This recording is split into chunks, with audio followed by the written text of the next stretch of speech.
مدینۃ المنورہ کی گلی سے میرے حضور گزر رہے ہیں تو ایک ایسا مکان بن رہا تھا جس طرز تعمیر کو حضور پسند نہیں کرتے تھے۔ حضور نے رک کے پوچھا یہ کس کا مکان ہے؟ کہا فلاں انصاری صحابی کا۔ حضور نے کچھ نہیں کہا، گزر گئے۔ کسی نے اس انصاری کو جا بتایا حضور نے تیرا مکان دیکھا تھا، چہرے پہ آثار پسندیدگی ظاہر نہیں ہوئے۔ اس نے کہا اچھا، کہا ہاں۔ اس نے کدال لیا اور مکان کو زمین کے برابر کر دیا۔ 2-4 دن کے بعد حضور کا دوبارہ گزر ہوا، دیکھا کہ ملبے کا ڈھیر پڑا ہوا ہے۔ اسے بلایا، کہا میں گزرا تھا، تیرا مکان تھا، آج ملبے کا ڈھیر ہے۔ کہا حضور میں نے گرا دیا ہے۔ فرمایا کیوں؟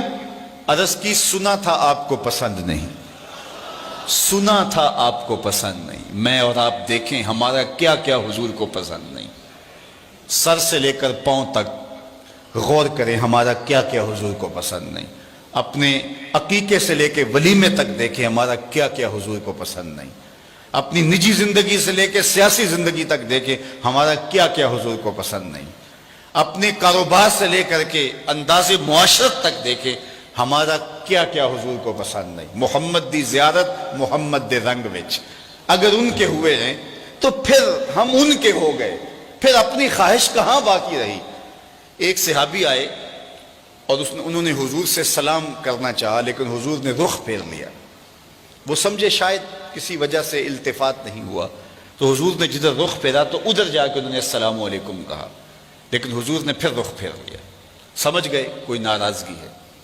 تو چونکہ ایک سفر سے آئے تھے تو انہوں نے دیگر صحابہ سے پوچھا کہ مجھے تو سمجھ نہیں آئی کہ حضور کی ناراضگی کا سبب کیا ہے، کیا تم مجھے بتا سکتے ہو کہ حضور ناراض کیوں ہیں؟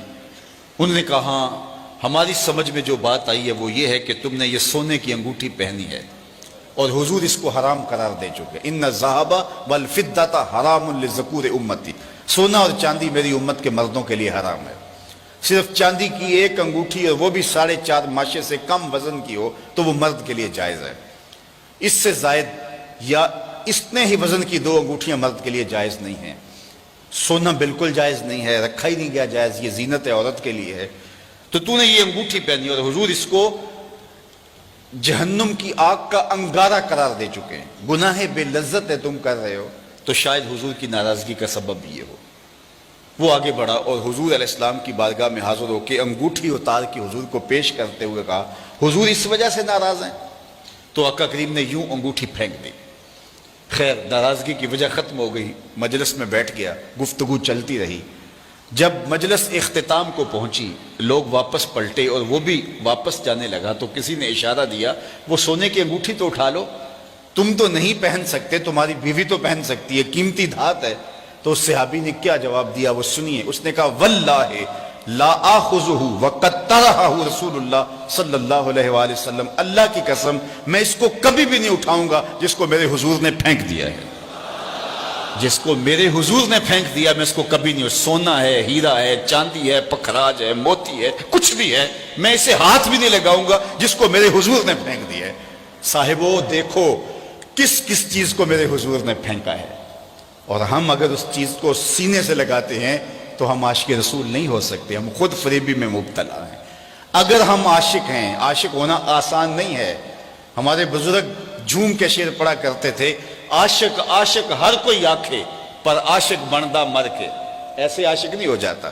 عاشق عاشق ہر کوئی آکھے پر عاشق بندا مر کے، زہر پیالہ کوئی نہیں پیندا پر عاشق پیندا پر کے۔ تو جب آپ عاشق ہیں تو پھر آپ کا عشق محبوب کی اطاعت کی چوکھٹ پہ آپ کو کیوں نہیں لے کر کے آتا؟ میں اور آپ اپنے آپ کو دیکھیں، اپنے طرز زندگی کو دیکھیں۔ میرے استاد فرمایا کرتے تھے یہ نہ ہو کہ لوگ تمہیں پوچھیں تم کون ہوتے ہو اور تمہیں بتانا پڑے جناب ہم مسلمان ہوتے ہیں، یہ دیکھو مذہب کے خانے میں اسلام لکھا ہے۔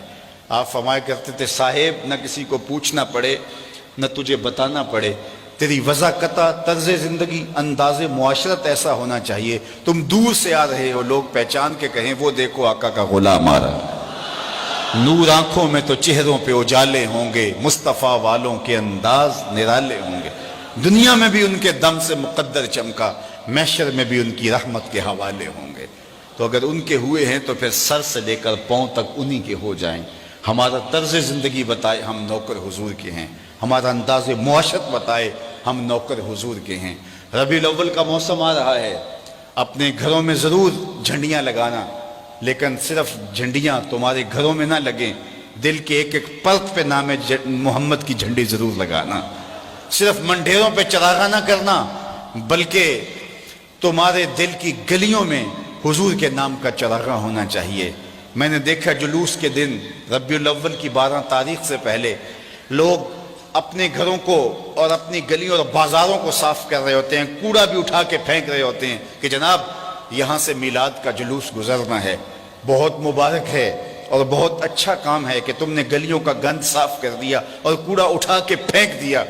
صاحب ایک جھاڑو لے کے دل کی نگری میں بھی آؤ، بہت سارے کوڑے یہاں بھی پڑے ہوئے ہیں، بہت سارے ڈھیر نفرتوں کے، حسد کے، کینے کے، بغض کے یہاں بھی پڑے ہیں، اور آؤ کوئی جھاڑو لے کے ادھر بھی آؤ اور اس دل نگر کی بھی صفائی کرو، اور اندر سے بھی اور باہر سے بھی حضور کا میلاد مناؤ۔